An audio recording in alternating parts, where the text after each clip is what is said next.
Saudara, kasus pidana perdagangan orang kian marak. Para sindikat pelaku kejahatan ini seolah sudah mengintai di balik celah para pencari kerja yang sedang mencari lowongan. Modusnya rata-rata selalu sama, yakni iming-iming bekerja di luar negeri dengan upah yang menggiurkan. Tapi saudara, itu semua hanya jebakan belaka ternyata. Para korban bukan mendapat pekerjaan yang dijanjikan, namun justru dipekerjakan jadi pelaku tindak kriminal seperti penipuan dan juga prostitusi. Bahkan diduga ada yang sampai ke sindikat jual beli organ. Ya, salah satu video yang viral ini kami samarkan identitasnya, saudara. Jadi pada video ini ada dua orang anak asal Cianjur, Jawa Barat yang meminta pertolongan pada Kapolri Jenderal Listio Sigit Prabowo untuk mencari sang ibu yang berinisial ID yang sudah 2 bulan tidak ada kabar sejak bekerja sebagai pekerja migran di Dubai. Dan dalam video ini, saudara, sang anak juga menuturkan jika sang ibu diduga disekap oleh sekelompok orang untuk dipekerjakan di prostitusi. Kasus ini pun langsung mendapatkan atensi. Polri kemudian bekerja sama dengan kepolisian Dubai mencari keberadaan ID.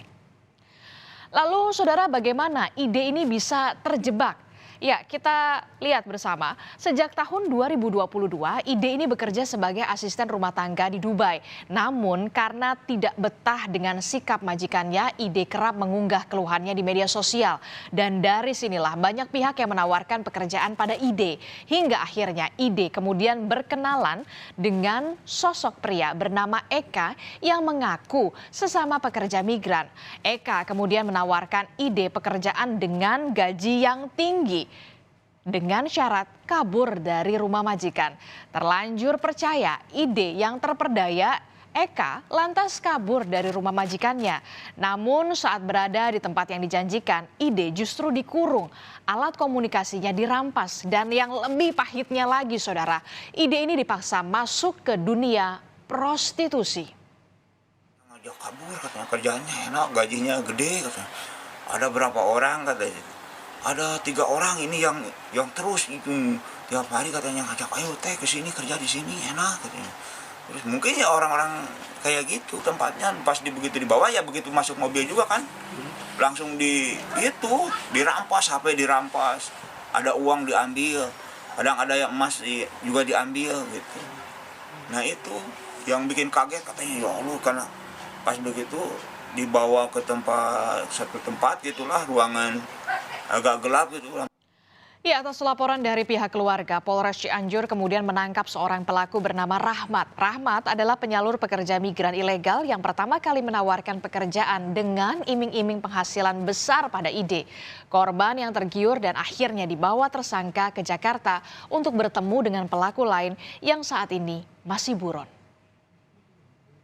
HR ini, di mana HR mengiming-imingi untuk bekerja sebagai ART dengan janji gaji yang lumayan tinggi dan tentunya menjamin atas kesejahteraannya.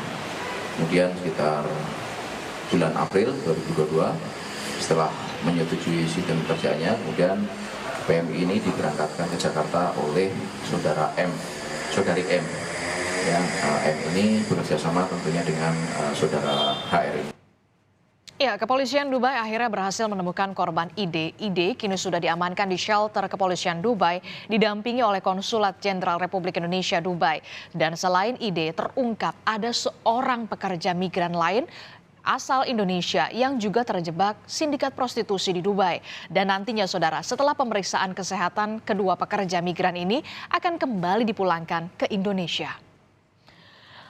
Selain pekerja migran asal Cianjur yang terjebak prostitusi, kasus perdagangan orang yang baru-baru ini terbongkar adalah soal kasus perdagangan organ tubuh manusia.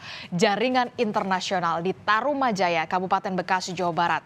Dan modusnya lagi-lagi sama pelaku mengiming-iming korban bekerja di luar negeri. Namun bukannya pekerjaan yang didapat, melainkan ginjal para korban diduga akan diperjualbelikan oleh sindikat ini. Kasus ini, saudara, pertama kali terungkap dari temuan akun media sosial Facebook dengan nama akun Donor Ginjal Indonesia. Dan saudara, kami tunjukkan kepada Anda, inilah rumah kontrakan di Bekasi, Jawa Barat yang dijadikan lokasi penampungan para pendonor sebelum dibawa ke Kamboja. Beberapa warga sekitar hanya mengetahui jika rumah ini mayoritas dihuni oleh anak muda yang mengaku akan bekerja di salah satu proyek bangunan di Malaysia. Para penghuni rumah juga kerap berganti orang. Namun warga setempat tidak ada yang mencurigai bagaimana gerak-gerik mereka hingga akhirnya pada 19 Juni rumah kontrakan ini akhirnya digerebek oleh polisi. Ya kemarin tuh saya lupa ya, mungkin daerah-daerah Jawa Barat, mana itu kemarin. Oke, udah berapa lama Pak mereka tinggal di lokasi ini Pak? Udah beberapa bulan sih, iya. Terus orangnya juga gonta-ganti gitu, jadinya kita nggak begitu mengenal banget gitu, karena sering gonta-ganti orang. Punya di sini, warga sini tahunya sih mau kerja ke Malaysia gitu, ke bidang bangunan kayaknya katanya. Ke bangunan di Malaysia? Di Malaysia, iya. Kayak kerja di bangunan katanya, di proyek lah kayaknya. Ya, Polda Metro Jaya menetapkan tersangka terkait dengan kasus jual beli ginjal jaringan internasional di Bekasi, Jawa Barat. Meski sudah menetapkan tersangka, tetapi polisi belum mau merinci beberapa jumlahnya. Selain itu, untuk apa motif dan bagaimana pula modus para tersangka baru akan dirilis setelah penyidik merampungkan fakta tindak pidana dalam kasus jual beli ginjal jaringan internasional. Sudah di tahap penyidikan dan adanya penetapan sebagai tersangka. Untuk tersangka sendiri lebih dari satu atau gimana Pak? Ya tentunya fakta-fakta yang didapatkan ada beberapa tersangka yang sudah ditetapkan. Pertanyaan selanjutnya, bagaimana modus yang digunakan oleh para pelaku? Berawal dari korban yang ditawari untuk bekerja di luar negeri. Lalu para korban ditempatkan di suatu penampungan. Dan setelah itu, para korban akan dibawa ke Kamboja untuk diambil ginjalnya dan mendapatkan bayaran. Dalam menjalankan aksinya, para donor menggunakan paspor dengan tujuan wisata. Namun setelah tiba di lokasi, mereka ini justru menjual organ manusia di rumah sakit militer Kamboja. Dan yang juga sempat ramai adalah soal kasus 20 WNI di Myanmar diduga jadi korban tindak pidana perdagangan orang. Dan video amatir ini saudara memperlihatkan puluhan WNI meminta bantuan pemerintah Indonesia untuk segera dievakuasi. Mereka mengaku disekap dan juga dianiaya. Para korban semula ditawari pekerjaan di Thailand dengan iming-iming gaji yang tinggi pastinya.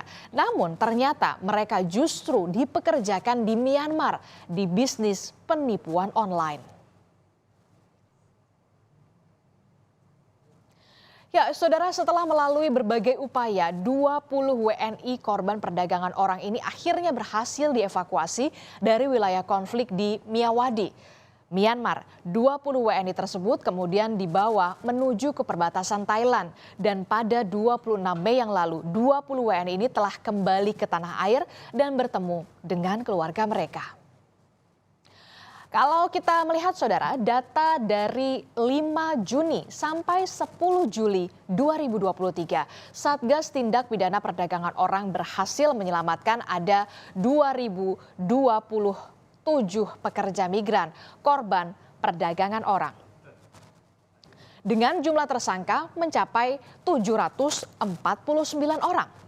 Dari temuan kasus di lapangan, rata-rata modus perdagangan orang ini menjadikan korban sebagai pekerja migran ilegal, asisten rumah tangga, dan juga pelaku prostitusi.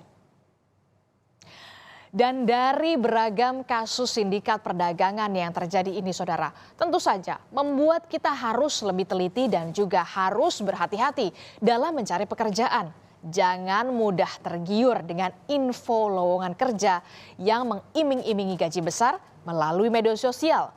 Namun dengan persyaratan yang instan.